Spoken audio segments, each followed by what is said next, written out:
കൃഷിവകുപ്പിന് കീഴിലെ vegetable and fruit promotion കൗൺസിലിലേക്ക് പിൻവാതിലിലൂടെ മാനേജർ പ്രൊമോഷൻ നൽകാൻ ശ്രമം നടക്കുന്നു. യാതൊരു മാനദണ്ഡവും പാലിക്കാതെ 20ഓളം തസ്തികയിലേക്ക് ലിസ്റ്റ് പ്രസിദ്ധീകരിക്കുകയും ഉദ്യോഗാർത്ഥികളെ അഭിമുഖത്തിന് ക്ഷണിക്കുകയുമായിരുന്നു. തെരഞ്ഞെടുപ്പ് പ്രഖ്യാപനം വരുന്നതിന് മിനിറ്റുകൾക്ക് മുൻപ് പുറത്തിറക്കിയ ഉത്തരവിലൂടെ വൻ അഴിമതിക്ക് കളമൊരുങ്ങുന്നതായാണ് ആരോപണം. ഉത്തരവിന്റെ പകർപ്പ് റിപ്പോർട്ടറിന് ലഭിച്ചു. Reporter exclusive. തിങ്കളാഴ്ച നടക്കുന്ന അഭിമുഖത്തിലേക്ക് 43 പേരെയാണ് തെരഞ്ഞെടുത്തിരിക്കുന്നത്.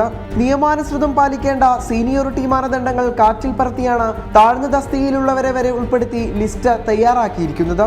അഭിമുഖമോ എഴുത്തു പരീക്ഷയോ നടത്താതെ VFPCയിലെ അംഗങ്ങൾ ചേർന്ന ഇന്റർവ്യൂ കമ്മിറ്റി ഉണ്ടാക്കിയാണ് 43 പേരുടെ ലിസ്റ്റ് തയ്യാറാക്കിയത്. അഭിമുഖത്തിൽ പങ്കെടുക്കണമെന്ന് കാണിച്ച ഉദ്യോഗാർത്ഥികൾക്ക് തെരഞ്ഞെടുപ്പ് വിജ്ഞാപനം വരുന്നതിന് മിനിറ്റുകൾക്ക് മുൻപ് ഇമെയിൽ സന്ദേശവും അയച്ചു.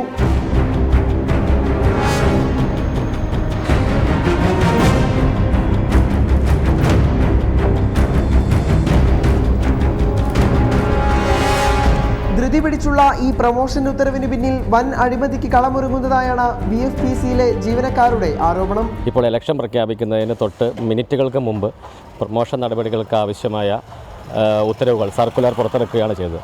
ഇത് വൻ അഴിമതിക്ക് കളമൊരുക്കുകയാണ് ഇതുവഴി ചെയ്തിരിക്കുന്നത്. ജീവനക്കാർക്ക് പ്രൊമോഷൻ നടപടിന് ആവശ്യമായ യാതൊരു മാനദണ്ഡങ്ങളും ഇതിൽ നിഷ്കർഷിക്കപ്പെട്ടിട്ടില്ല. തെരഞ്ഞെടുപ്പ് വിജ്ഞാപനത്തിന് ഒരാഴ്ച മുൻപ് കൃഷിമന്ത്രിയുടെ അധ്യക്ഷതയിൽ നടന്ന VFPCK ബോർഡ് യോഗത്തിൽ ചില ജീവനക്കാരെ സ്ഥിരപ്പെടുത്താനുള്ള തീരുമാനങ്ങളും കൈക്കൊണ്ടിരുന്നു.